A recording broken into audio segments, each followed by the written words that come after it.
Spain के golden visa योजना को किया समाप्त 3 अप्रैल 2025 तक अंतिम आवेदन की तारीख। स्पेन की सरकार ने पैसों के बदले नागरिकता देने की अपनी गोल्डन वीजा योजना को समाप्त करने का निर्णय लिया है। इस योजना के तहत आवेदन की अंतिम तिथि 3 अप्रैल 2025 तय की गई है। प्रधानमंत्री पेड्रो साnchez ने कहा कि सरकार यह सुनिश्चित करना चाहती है कि देश में घर होना एक अधिकार बना रहे, न कि केवल व्यवसाय का एक माध्यम। गोल्डन वीजा क्या है? गोल्डन वीजा योजना दुनिया के कई देशों में प्रचलित है, जो अमीर विदेशी नागरिकों को बड़े निवेश के बदले स्थायी निवास और काम करने का अधिकार देती है।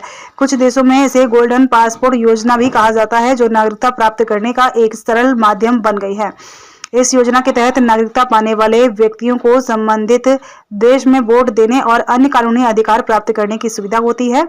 यूके के advisory firm Henley and partners के अनुसार 100 से अधिक देश ऐसे हैं जो अमीर निवेशकों को गोल्डन वीजा प्रदान करते हैं। इनमें ब्रिटेन, स्पेन, ग्रीस, माल्टा, ऑस्ट्रेलिया, कनाडा और इटली जैसे प्रमुख देश शामिल हैं। किन देशों में खरीदी जा सकती है नागरिकता? विभिन्न देशों में नागरिकता पाने के लिए अलग अलग निवेश आवश्यकताएं निर्धारित है। पुर्तगाल 5 लाख यूरो करीब 4.5 करोड़ रुपए, ग्रीस 2.5 लाख यूरो करीब 2 करोड़ 28 लाख रुपए, ग्रेनाडा 2,35,000 यूरो करीब 2 करोड़ 14 लाख रुपए, तुर्की 4 लाख डॉलर करीब 3 करोड़ 50 लाख रुपए, कनाडा 2,60,000 डॉलर करीब 2 करोड़ 26 लाख रुपए। डोनाल्ड ट्रंप की प्रस्तावित योजना। पूर्व अमेरिकी राष्ट्रपति डोनाल्ड ट्रंप ने भी गोल्डन वीजा जैसी एक योजना का प्रस्ताव रखा है। अमेरिका में 1990 में पेश किए गए EB-5 वीजा के तहत 10 लाख डॉलर करीब 8.75 करोड़ रुपए का निवेश कर कोई भी व्यक्ति यह वीजा प्राप्त कर सकता है। हालांकि ट्रंप द्वारा प्रस्तावित योजना में रोजगार संबंधी किसी भी अनिवार्यता का उल्लेख नहीं किया गया है। ट्रंप ने सुझाव दिया कि अमेरिकी सरकार अपने वित्तीय घाटे को कम करने के लिए 1 करोड़ गोल्ड कार्ड्स बेच सकती है। हालांकि इस योजना की विस्तृत जानकारी अभी उपलब्ध नहीं है और यह स्पष्ट नहीं है कि इससे जुड़े वीजा धारकों को नागरिकता पाने के लिए कितना समय लगेगा। आलोचनाओं से घिरी रही है ये योजनाएं। स्पेन सहित कई यूरोपीय देश गोल्डन वीजा योजनाओं की आलोचना कर चुके हैं। आलोचकों का मानना है कि यह योजना अपराधियों और भ्रष्ट अधिकारियों को सजा से बचाने के जरिया बन सकती है।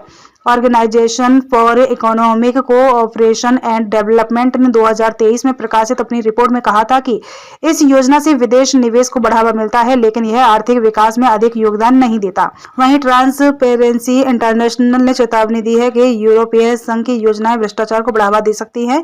यूरोपीय संघ की कई इकाइयों ने भी इस योजना की आलोचना की है। वर्ष 2022 में यूरोपीय संघ की Civil Liberties, Justice and Home Affairs Committee के गोल्डन पासपोर्ट पर प्रतिबंध लगाने के पक्ष में मतदान किया था। इसके साथ ही उन देशों पर पाबंदी लगाने की मांग की थी जो इस योजना के तहत नागरिकता देने के बाद यूरोपीय संघ में वीजा मुक्त प्रवेश की अनुमति देते हैं।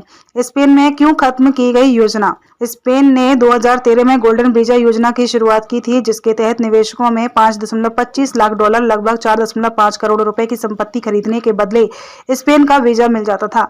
अब सरकार इसे समाप्त कर रही है। स्पेन के प्रधानमंत्री पेड्रो साnchez ने कहा कि यह निर्णय देश में आवास को एक अधिकार के रूप में स्थापित करने और इसे केवल आर्थिक लेनदेन का हिस्सा बनने में रोकने के लिए लिया गया है। ब्रिटेन की London school of economics and political science और अमेरिका की हार्वर्ड यूनिवर्सिटी द्वारा किए गए एक अध्ययन में भी गोल्डन वीजा योजनाओं के आर्थिक प्रभाव पर सवाल उठाए गए थे। निष्कर्षों में बताया गया कि इन योजनाओं का आर्थिक लाभ बहुत सीमित है और यह विदेशी निवेश में भी बहुत छोटा योगदान देता है। अपराधियों द्वारा योजना का दुरुपयोग। खोजी पत्रकारों के वैश्विक network Organized Crime and Corruption Reporting Project की एक रिपोर्ट में यह सामने आया है कि कुछ देशों में इस योजना का दुरुपयोग किया गया है।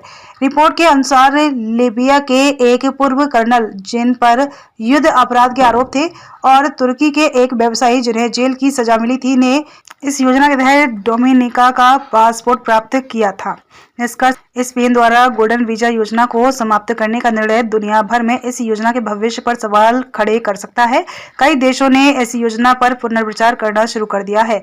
आलोचकों का मानना है कि यह योजना केवल अमीरों को फायदा पहुंचाती है और भ्रष्टाचार को बढ़ावा देती है, जबकि समर्थकों का कहना है कि यह विदेशी निवेश को आकर्षित करने में सहायक है। अब यह देखना होगा कि अन्य देश भी स्पेन की राह पर चलते हैं या फिर गोल्डन वीजा योजनाओं को नए स्वरूप में लागू करने का प्रयास करते हैं।